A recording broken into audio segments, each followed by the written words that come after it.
Hi everyone. I just wanted to go over what today's lesson sheet is going to be about and give you a couple of examples of what the expectations are. So the first thing that you want to do is to look up the atomic mass for lithium. Now, when you look up the atomic mass for lithium, it is 6.98. And remember that we look at the first decimal after that first digit, and we want to round that to the nearest whole number or round down. So the atomic mass for lithium is 7.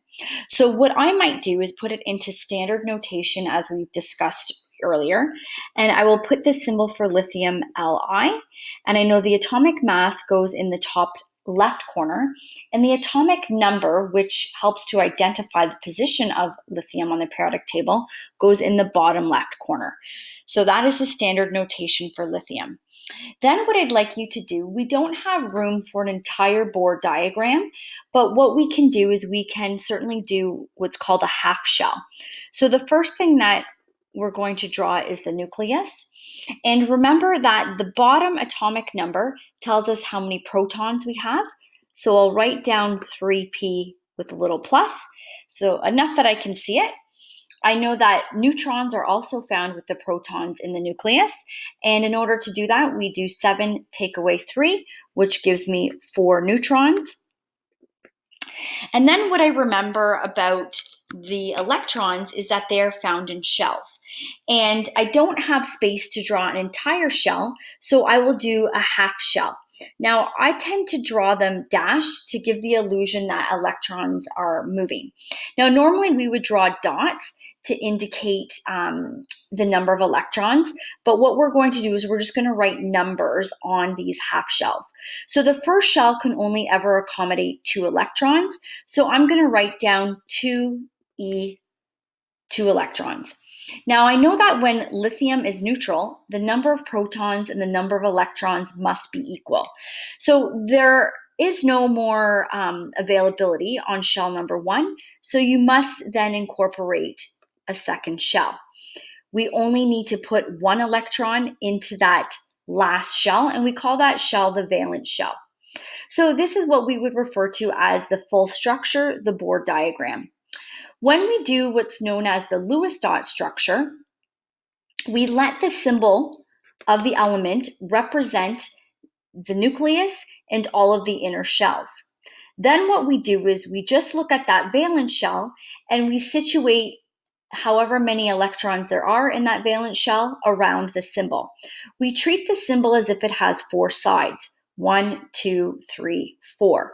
And then we start to fill our electrons accordingly. Lithium only has 1 valence electron, so we put down 1 valence electron. I generally start at the top, and then I work my way clockwise around.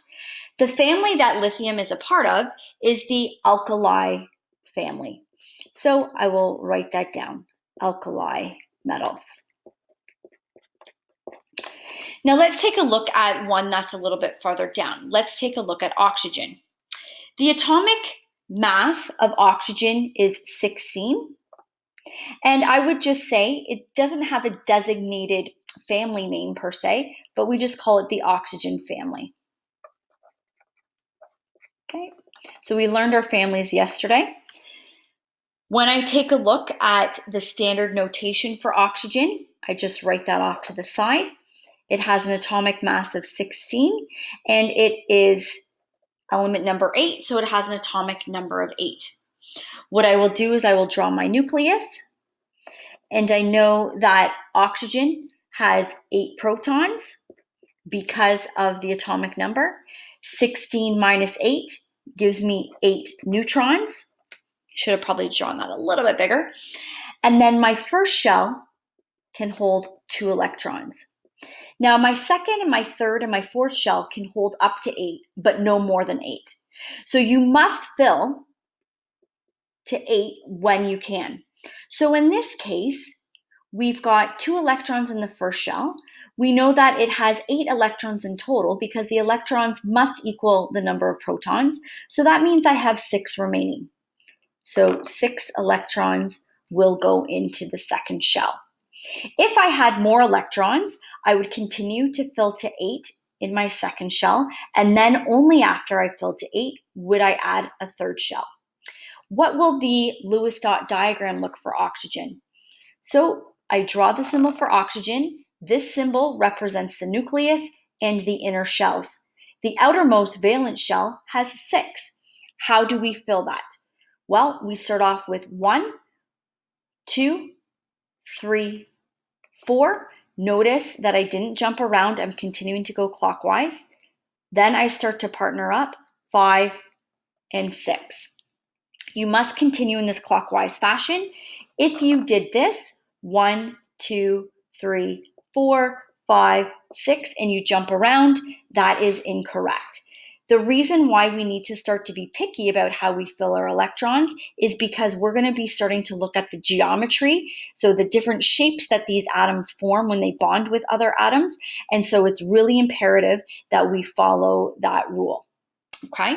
Now at the bottom, you don't have to worry too much about this, but you'll start to see a pattern emerge when you look at the different families and the number of electrons that they have.